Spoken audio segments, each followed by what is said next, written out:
I'm not skiing down that mountain. I'm very sorry. Michael, actually, I will photograph it. But one of the funny things is I was 7 months pregnant when I went to photograph on top of Whistler Rendezvous. And like they were wondering how are they gonna get me down because the lift was stopping at certain hour, and here is this crazy pregnant woman that is trying to get down on the sleigh somehow, so they were trying not to be as bumpy as they were usually. So, but okay, my husband's dream to ski maybe will come true eventually, so I might come there. First of all, thank you very much for organizing this event. It's Michael and I know each other for so many years, and I'm hearing things that we actually haven't discussed. So it's amazing how we can learn about people again and again and again. I want to start with this photo because this explains me in every possible way, like every way. So my childhood was in Bulgaria. My dad was a film cameraman, and he was surrounded by some of the very progressive Bulgarian directors, actors, filmmakers, and they were all always in our apartment for some reason. So every time as a kid I showed up, there was this smoke, kind of a big smoke in our house because they were all smoking, and here I was listening about their ideas. But this is exactly what they used to do. And unfortunately, I've actually endlessly continued doing crazy things on the photo shoots to get the photos, and this explains why. So this is like an old, I think, Skoda, or one of the really old Eastern European cars, and they used to do crazy things like this, but they worked 17, 18 hours a day. They did everything to get the shot, and the thing I love the most, funny enough, Michael touched on it, I watched a community. I watched them work all day and then in the evening go have a drink, discuss ideas. And I think that, I don't know how many times we've discussed purpose with Michael. Like we've sat down and we've discussed what's our purpose.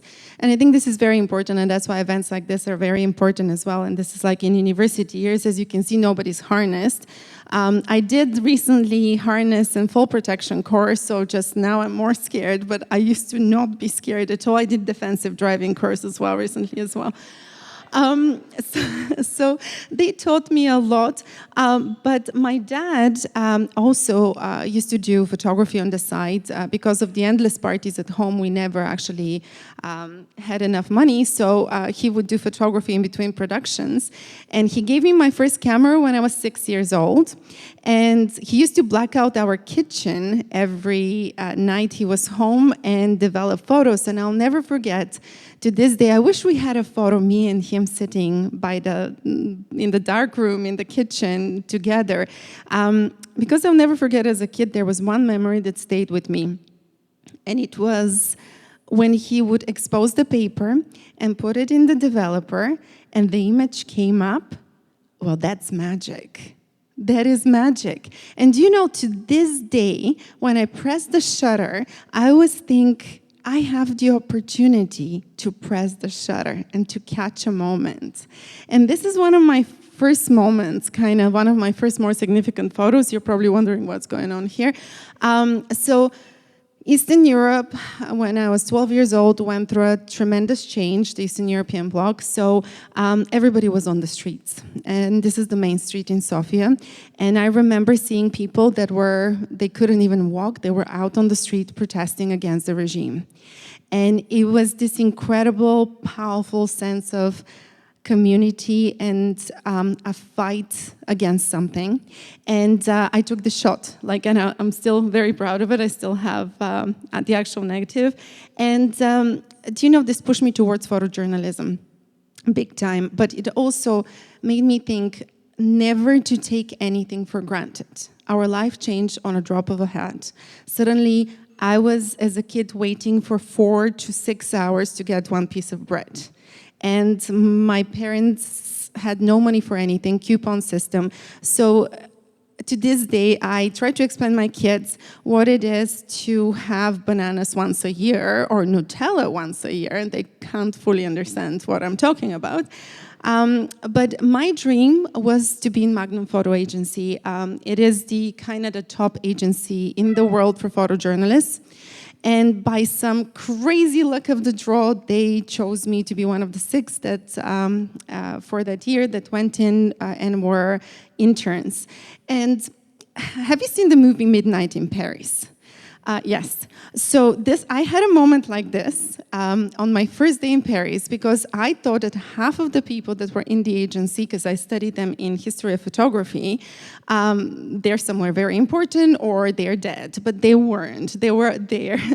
And I had a drink I'll never forget with Kudelka, he was one of the top Magnum photographers, that day in Paris, and it felt so surreal. I'm like, here I am in Paris having a drink with one of my idols. So they taught us in a very different way than the university did. They shoved us in the archives. So I had to do selections for Le Monde, for National Geographic, for all of the big publications, newspapers, when they wanted like photos of specific events, but we didn't have a digital archive. So I was going through boxes and boxes of images, and I remember going, like, this is all my images from that point. I would walk out and I would think I'm going crazy because all I could see was frames. I didn't see moving. I saw just frames. My professor loved this photo. He said they met, they fell in love, and he was left alone like the bird. Like, I'll never forget his interpretation of this story. I always thought the eye from then is a muscle, and you actually learn by seeing. And I try to limit what I see. I tried, even in this crazy time of social media where we are drowning in images, I have very specific things I look at every single day, because your eye has to see the best to be able to remember the best and to be able to, in my case, photograph afterwards. So they also gave us 3 slide films a month. So if you explain to a student in photography nowadays that you have to photograph only 3 24-frame films and then you have to show it to the best of the best, that is a hard push. But do you know what it taught me? That every frame matters, that you can't just photograph for the sake of photographing. And to this day, I have to feel it, you know? And I'm not just saying it. I really have to feel it to take the photo. It's a must. No matter what I'm photographing, some prison in the middle of the night, and I have done quite interesting things recently, like we did the maximum security, criminally insane prison at night before everyone arrived, so that was quite interesting. But something that not a lot of people know is I was, the only other job I had before that is because I was in university. I was a presenter in the Bulgarian national television in one of the entertainment shows. I co-produced it as well. I was, as Michael said, I was super introverted as well, so putting me on national television was quite a wake-up call to actually, in many ways, this was a learning lesson for me to actually be strong and to be able to push myself to do things that I didn't want to do. My salary was 100 Canadian dollars a month. And so arriving in Canada, nobody wanted to first give me a job, but I ended up, this is recent shots, by the way, I can't find shots from then, but I ended up working for VRX Studios, who are still existing firm, I think, in Vancouver. That was the sole, we did the images for Expedia. We had a contract with Expedia, so I traveled 260 days a year. Imagine, from the streets of Sofia to some luxury resorts all over the world. That was quite the clash of reality. But do you know what? My salary a day was more than my salary a month. And do you know what it does to a person who is trying to, in many ways, help their family? Because I needed to help a lot of people back home. So it made me, first of all, grateful for the opportunity to do photography, but it also made me want to work 10 times more because it's an opportunity. And sometimes we miss opportunities because we think that they're there. But if you look at it from a different perspective and if you pivot, you'll see that actually every moment we're given any sort of an opportunity, we need to take it. So it wasn't exactly what I'm showing you, because this is Saudi Arabia recently. Usually it looked more like this, like the hotels, just to tell you, and we needed to make them look absolutely pristine and perfect. So I wanted to talk about little lessons I have learned recently. And one of the quotes that wasn't there is never give up, never surrender, like always. So this is an important project for me in general because, so Tina and I arrived in Ottawa in the middle of a snowstorm.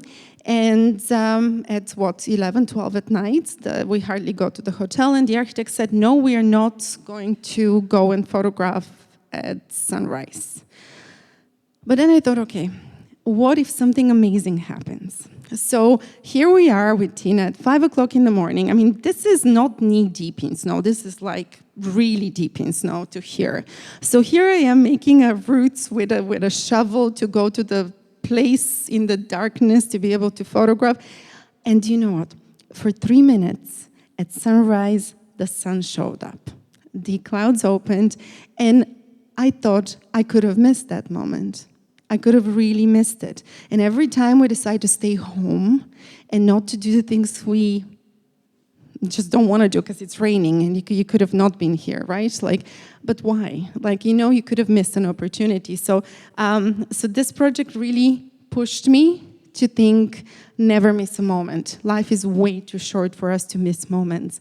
And from then on, it became a whole gong show because like I now go in every weather, everywhere around the world. I mean, okay, so I'm in the middle of a 4-hour lightning storm in the middle of a mangrove with a metal tripod. When I was told, there is nobody else except me, of course, I was told, oh, there are small crocodiles in the mangrove. I was like, okay, great. And then somebody from security said, just be careful, because we saw a jaguar and not the car, like a real thing. So just be mindful. I was like, okay, amazing. But come on, like, this is what happened, like, you know? And you know, the funny thing is everybody was like, what technique did you use? I didn't. I timed it somehow. Like, I pressed it when I felt it's going to happen, and that's about it. So I did a very illegal U-turn on Georgia to be able to get this shot. But do you know there are moments when you're thinking, oh, wow, I'm seeing something, and I'm in a hurry, I have to go to another photo shoot, they're waiting for me. But now I'm like, no, wait for a second. If you see something unbelievable, you have to stop and photograph it, and this is moonlight. 17-hour day, and then I decided, of course, I can't, literally, sometimes I cannot stand. Like, I literally feel my body cannot hold me anymore on my feet. And I'm like, no, you're doing this. When on earth are you going to be at full moon in the Middle East? Like, so I kept doing it. And this shot is very important for me recently. I'm sorry, I'm out of time probably, but I'm sorry. Anyways, like I can talk forever.